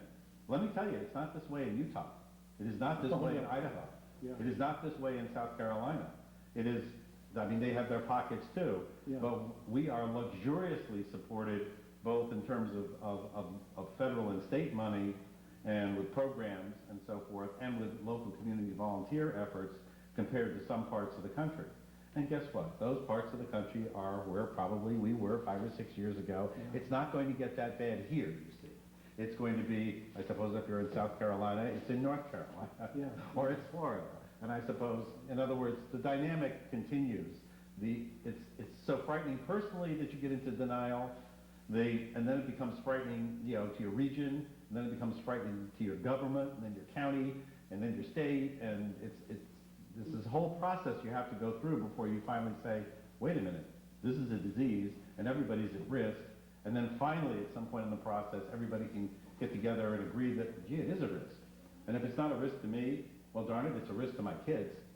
And if it's not a risk to my kids, it is definitely a risk to my grandkids. And the work has to be done now. But the awareness and the response is growing. And really in a dreadful way, for dreadful reasons, because more and more of us are getting to know about people, or to know people who have AIDS or who died of AIDS. And I'm a prime example. Our son died of AIDS about 1.5 years ago. And since that time, I have gotten to know more people who come to me and said, your being open about it was important, and it was important for us. And I'm in some ways optimistic because I'm seeing that we're tapping that willingness and that desire of people to do something about it. And I think there's a great well of willingness out there that just has to be tapped, and again, give people a reason and a way to do something about it. The social fabric is switching. I think Bob is onto something. Unfortunately, as he said, because so many of us now, who's left who hasn't had somebody in their church or somebody in their school or somebody in there, and of course, once it's a real person, then suddenly it's different, especially if it's somebody you're related to, or somebody you knew or loved, or somebody you admired. I mean, Magic Johnson, in the African American community, talk about make it real quick. Elizabeth Taylor, his daughter, richest. In other words, there are things that make it real, but it seems to take a critical mass, and we've lost time and years in the process. And unfortunately, during those years, let's face it, a lot of people who needn't have gotten infected, have gotten infected. And, we could start to reverse that now. As Raphael said, the medical treatment outlook is not good. For the opportunistic infections, yes, we've made a lot of progress. For an underlying cure for AIDS, not only have we made no progress, but the prognosis is not good. Dr. Luc Montagnier just said 2 weeks ago that you can forget about a vaccine for another 10 years. Devastating truth, I'm afraid. We've got to live with it. And so that means that the prevention piece suddenly becomes, and the moral imperative, I think, has switched a little bit too, because 4 or 5 years ago, you would get versions of just say no. You know, well, everyone will just abstain, and everybody who uses drugs will just stop, and, you know, that will be the end of that. And anyway, if they don't, you know, so they'll get sick and die, and, you know, that'll be good for who knows who. But that's beginning to change because there's a moral responsibility that we all share. These are our people. I mean, they live in our towns. They go to our schools. They're part of our, you know, they're part of our greater local family. And if you have access to information that's life-saving, and then you decide because you have a private agenda that you don't want it done purpley, or, you know, it has to be done with lace, or, you know, only if it comes packaged in a box that looks like this, and meanwhile, people are still getting infected and still getting sick, there comes a time when you have to say, wait a minute, what's the community's moral responsibility really, where does it really start? It really starts with what can we do to stop it? Not, I think you should do it this way, and not you telling me I ought to do it that way, because you may be partly right, I may be partly right, but all together, with a consensus approach, we can be maybe not 100% right, but we'll be a lot closer to 100% right, and a lot of lives will be saved. And otherwise, if we continue with business as usual. But I agree with you, Bob. I think you're beginning to see the shift. Certainly, I think you can honestly say in Orange County, there is a visible shift in the last 2 or 3 years. Visible shift. You now have churches that wouldn't have mentioned the word out looking for funding to start AIDS programs. And I'm talking in Orange County. Right. Yeah, and that means that the people in the congregation have said, Pastor, I think we should, well, that's what it takes. You know, if enough people and enough congregations say pastor, or enough pastors get together and say congregations, the next thing you know, you have church support for it. Is there anything that we can share with the home viewers right now that, in terms of their getting involved? Because, I mean, it's my plea that everyone do a little something. And is there things that we could suggest to them, like get involved, talk to your... We're primarily in Orange County, so why don't you talk about the volunteer opportunities and whatnot? Let's talk about our parades for a moment, because, and then we hit some of the others. But when, 3 months ago, our parade held its first meeting here in Port Jervis, and it was a wonderful, good meeting. It was at the Presbyterian Church, and a lot of Port Jervis people and hospital people came out, and that was the important thing about it. And it was a way of letting residents of this community know something that they could do. And I think we've had some people from Port Jervis who are interested now in helping our parades, and let's talk about it. Have you found that the community has supported this effort? Everybody you can see, you can get in contact. Again, okay, I don't mean to be a naysayer here. We had a great meeting. There were 18 people there. Port Jervis has 9,500 people living here. With the surrounding area, we have maybe 25 or 30,000 people, including Montague, Matamoros, Westfall, Greenville, Huguenot, and so on. So 18 people is a start if it builds to something else. But, I mean, all the things may be encouraging people. Bill, you said about, churches doing this. There's not one church in Port Jervis that I know of. There's only one or maybe 2 churches in Middletown that are taking some kind of an active start with this. There's maybe 2 or 3 churches in Newburgh, and out of those 3 communities, there's 25 churches in Port Jervis, 28 in Middletown, and about 30-some in Newburgh.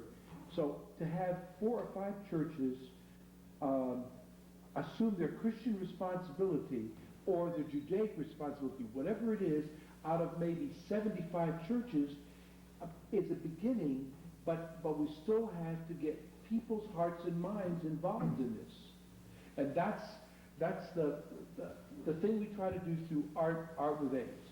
Our parades is what we,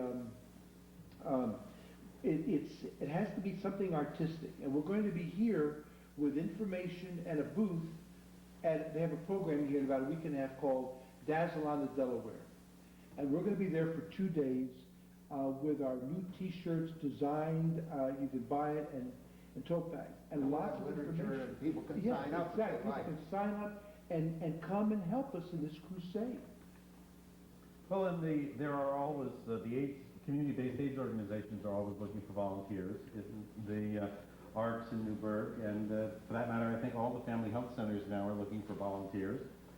There are regional conferences, and certainly all the county-based AIDS task forces are a place to start. You will be needing. Yesterday I did a TV program, and a news conference across the river in Dutchess County, where Dutchess County, I announced yesterday that Dutchess County's AIDS rate is now so high that Dutchess County has been named by the federal government as a emergency medical area, which entitles them to direct federal funding for AIDS work, which means that Dutchess County is now right up there with New York City, Miami, Ponce, Puerto Rico, Philadelphia, Washington, one of the 40, with this latest group that is being added, 42 emergency medical areas in the United States. Well, Dutchess County is just across the river. And one of the things that came out of that, and Bob may, I think, know some of this, we've had a multi-county task force for some time working on the AIDS orphan issue. And those of us who are in the work know, that we are going to have a problem. Families with 2, 3, 4 kids, some cases 5, 6, 7 kids, father already dead, mother getting sick, and what's going to happen? We have isolated in the 4 counties that we did this informal needs assessment, and this is without data from 2 of the clinics, of over 400 kids. In Dutchess County? No.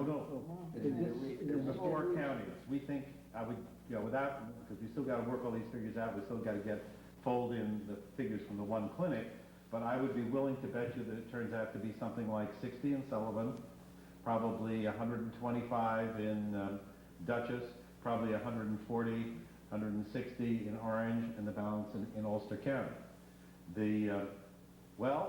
Some of these kids, the younger kids particularly, may also be HIV positive, but many of them are not.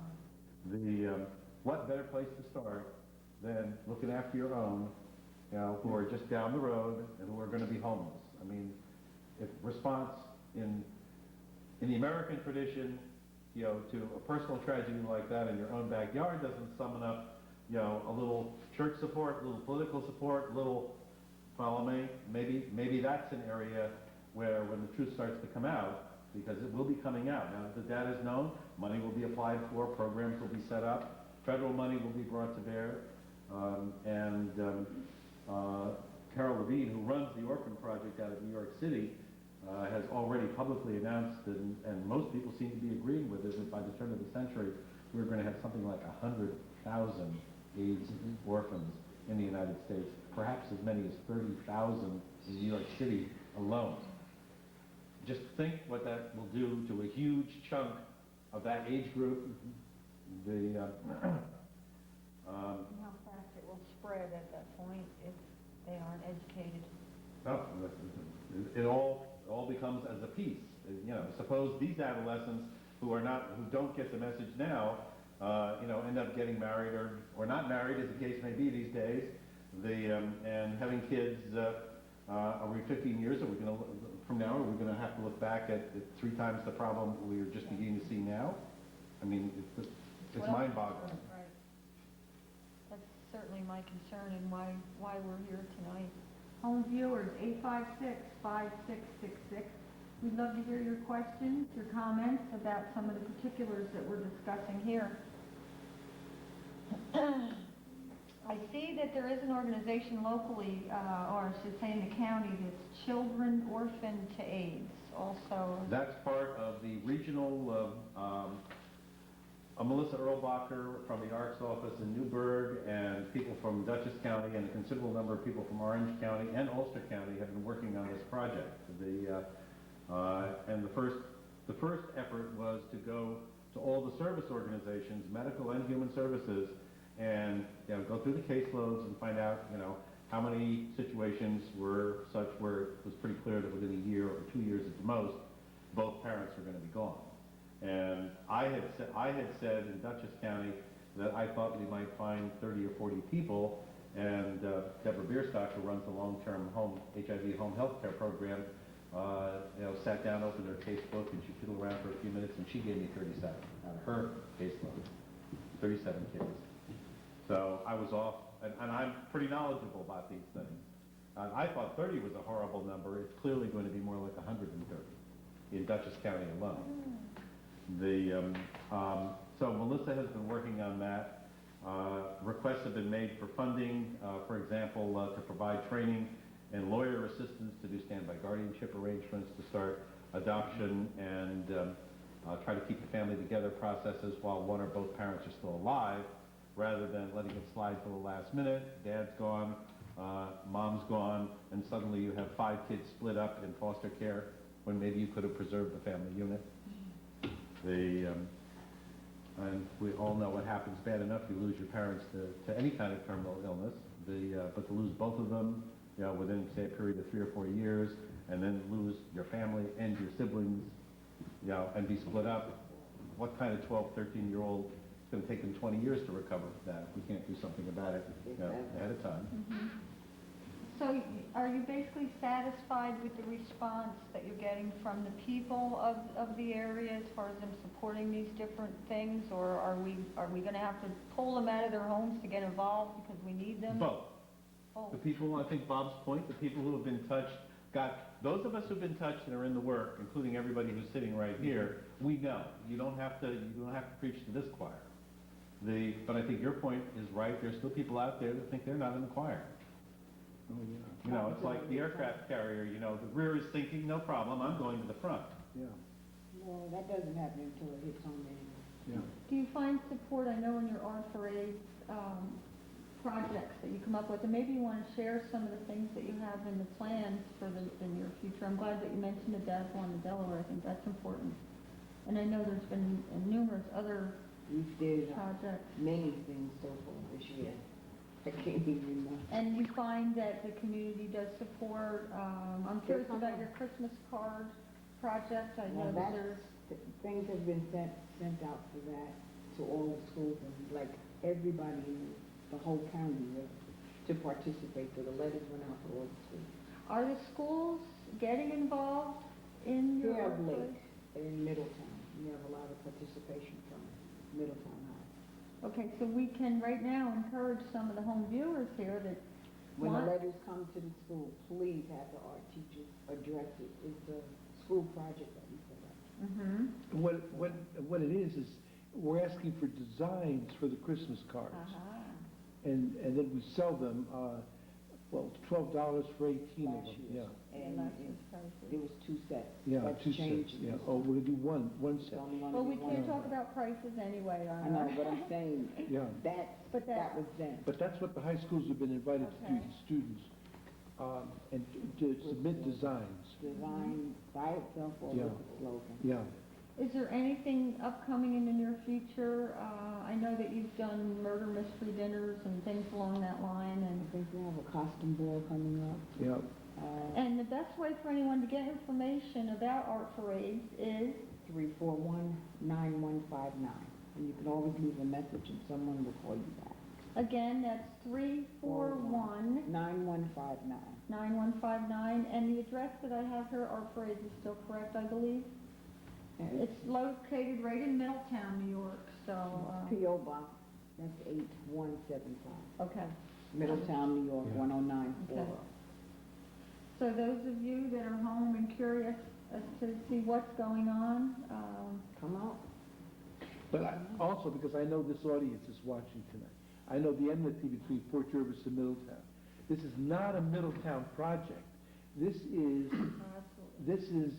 when Bill was talking about the children, I know that between Port Jervis and Route 209 and Huguenot, there are at least 3 families where one parent is already dead and the other one is dying, with about 3 children in each of these things. This is something that is, it's not in Timbuktu, it's not in, it's right here, and that's what has to touch people.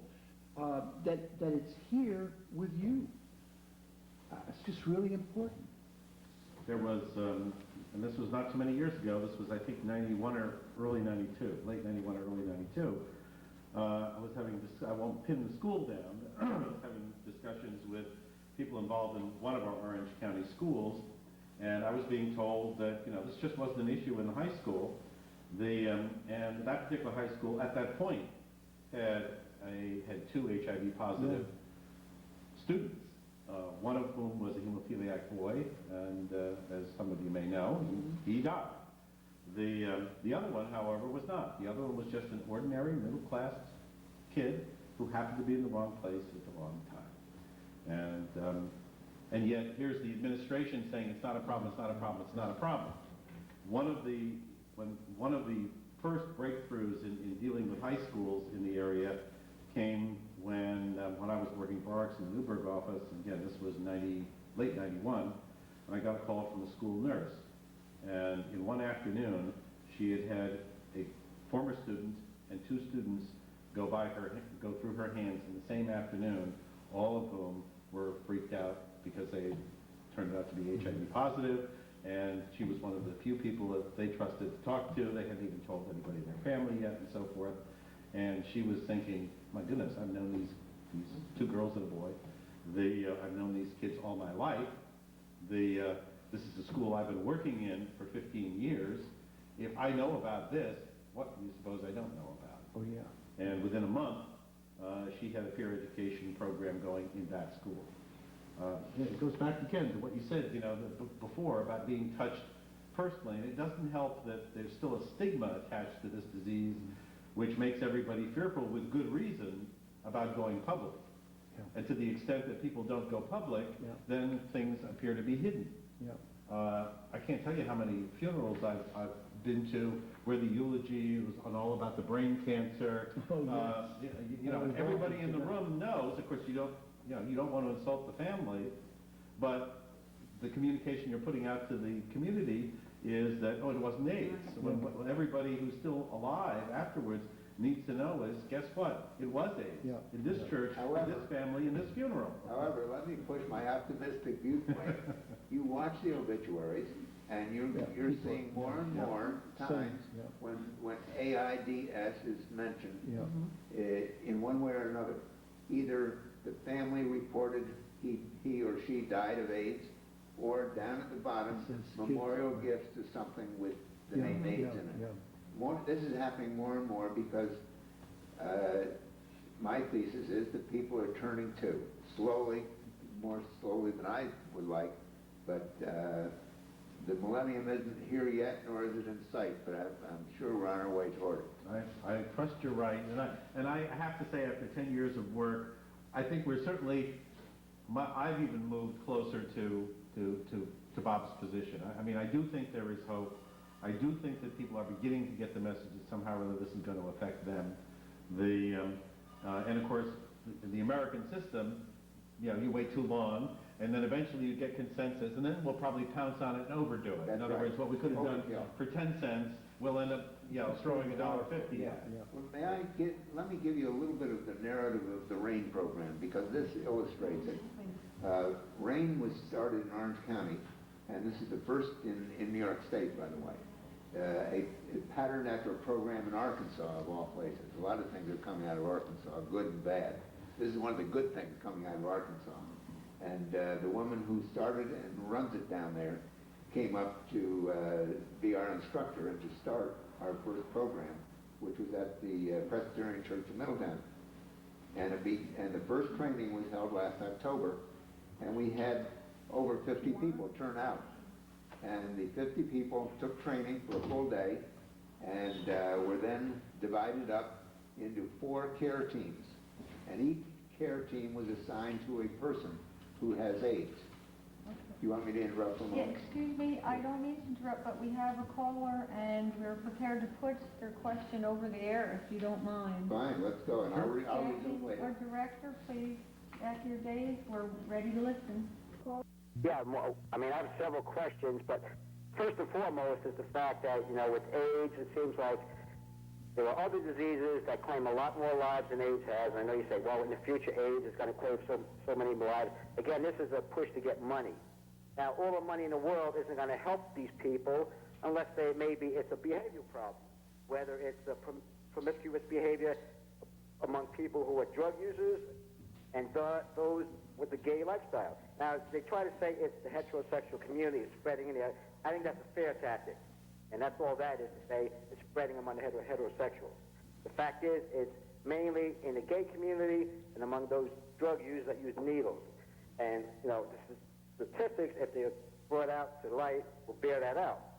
So I think first start preaching about behavioral changes. You talk about why so few churches are involved. You say so many churches in Newburgh and Middletown.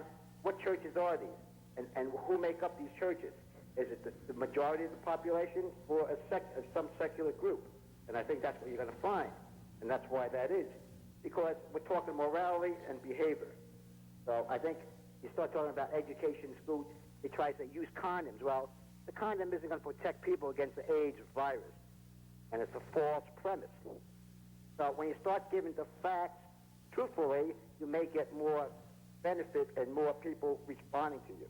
That's all I have to say. What I'd like to do, caller, is ask you if you wouldn't mind leaving me your name and number, and at the end of the program, what I'd like to do is have you join us as a panelist. It seems that you're very involved, and perhaps you know this from a different direction, and I would love to share your views with the public and see who agrees or disagrees, but I really appreciate your watching and your phoning and sharing this view with us. I'm not certain exactly how to respond or exactly what your questions are. I know that my purpose here is certainly not to raise money. I believe that it's important that we spread the message that we have to stop spreading AIDS and the HIV disease. What I think we're going to do, caller, if you don't mind, if we can, one of us can answer. We're getting a lot of feedback. If we can just turn that down now. I appreciate your calling. If you'd like to make a call, please hang up.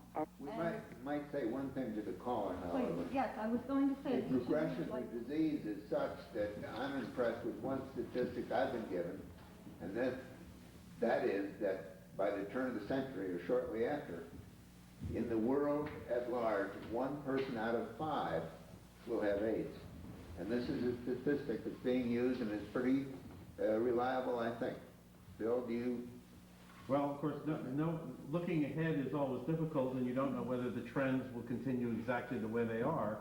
But certainly, last year, when the World Health Organization said that by the turn of the century there would be 20-some million, full-blown AIDS cases, within less than 24 hours, Jonathan Mann, the previous head of the World Health Organization, challenged that and said it would be at least 45. And of course, some of the developments in India and in Thailand, particularly here in the last couple of years, would indicate that in some parts of the world where medical care isn't up to the standards we're used to here, that you are maybe even talking possibly, who knows, but possibly rates of increase that we're not even used to. I mean, it's like, so I don't think, I certainly don't know. I certainly know that people who are very familiar are horribly concerned, and it is very clear that whatever the number is going to be, it's going to be a very large number, and anything that can be done to reduce the number, by any means whatsoever, is fair game. Mm-hmm. And my point again, in reference to one of the comments of the caller, is that I'm very aware that there are other diseases that kill and that disable people, and there are a lot of other organizations. But to me, heart and cancer and those other things are not contagious. They cannot be controlled by different behavior. I am not suggesting to anyone that you change your behavior. I mean, that's your business. People be people. That's my message, and thanks to Will Hoppy and his song and the title song of this program is just be people, but be careful. If you're going to do these things and participate in risky behavior, just think of the danger that you could cause to other people that you come in contact with. So at least to be a little conscious of that. And I hate to say that we are going to have to wrap up. If there's some parting things that each of you, if there's other things that you'd like to share with us. I'll add one brief thing. I'm on the Civilian Advisory or Community Constituency Group for the AIDS Clinical Trial Group, the ACTG, in Washington, D.C. This is the group that administers some hundreds of millions of dollars in AIDS drug trials. And at the November meeting in Washington last year, there was one other medical group in attendance. In other words, they asked for permission to come to see how the AIDS activists have influenced the various testings of drugs and priorities and so forth at the federal level. And guess who it was? Stop and think a minute. Who do you think it might be? What other disease is so fed up with the way things that have been going that they're going to take matters in their own hands and try and make it more responsive to their population? The women's breast cancer movement. 2 people from the women's breast cancer movement in San Francisco and 2 from Florida. There to find out, okay, you know, business as usual hasn't been good enough for women with breast cancer. I don't think, we all know that. I mean, this is not a secret.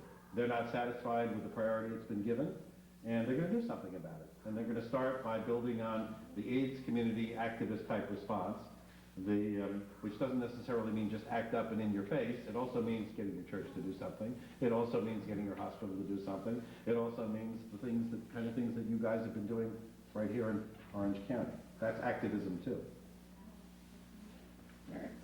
Okay, Bill, thank you so much for joining us once again, and you're welcome back at some point in the future. Again, I hope to be able to continue to have these programs available for the viewing public every 6 months, every May and November.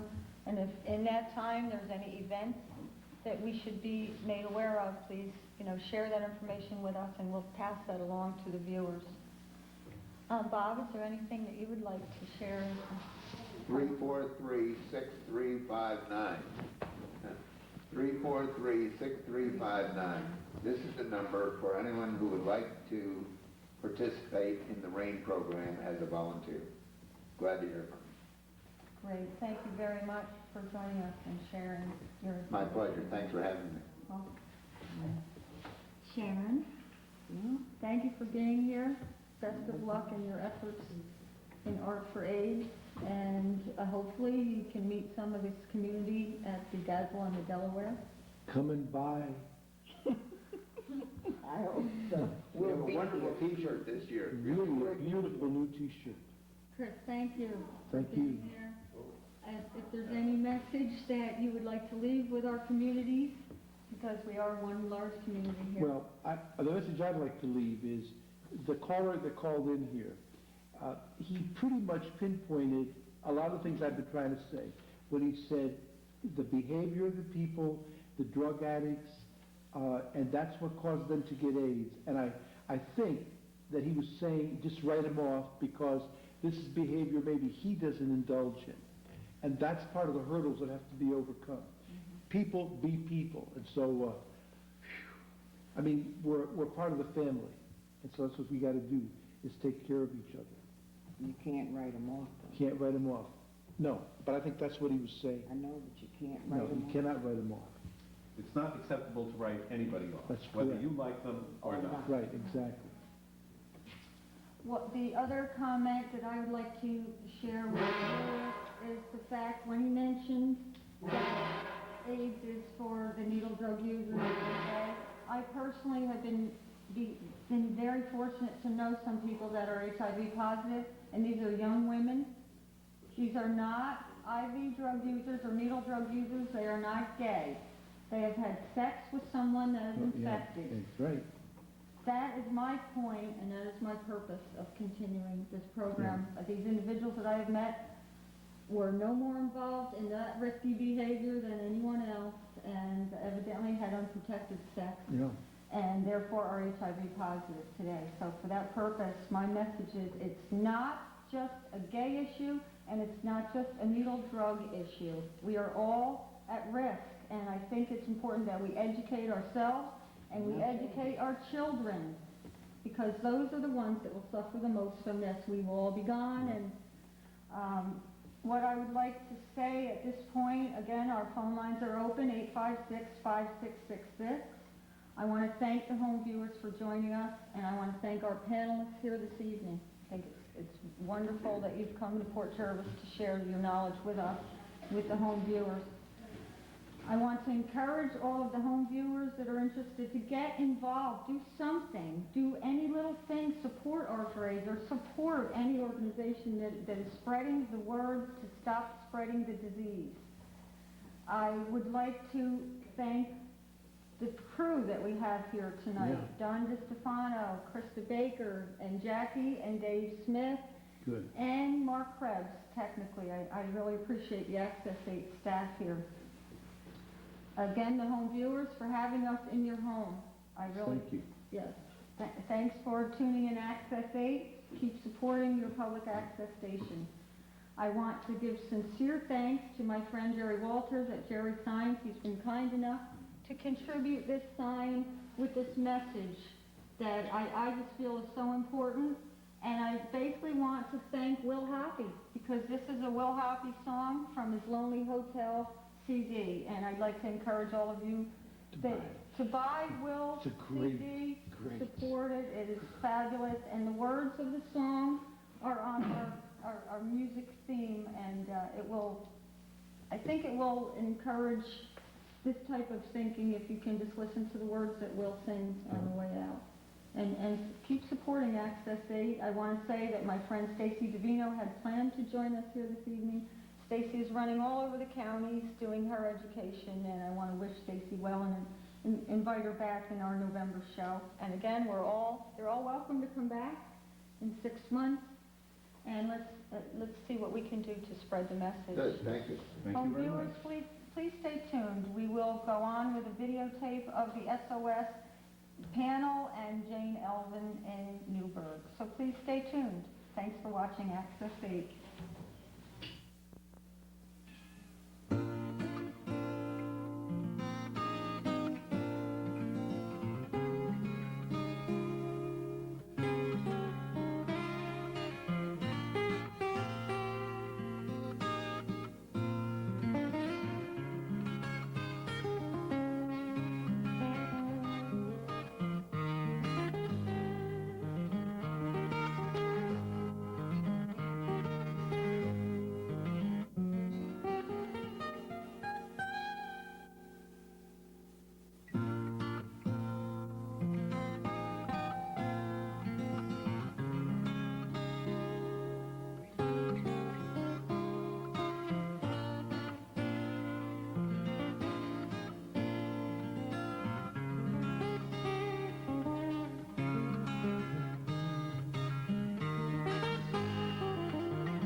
Who am I to tell you how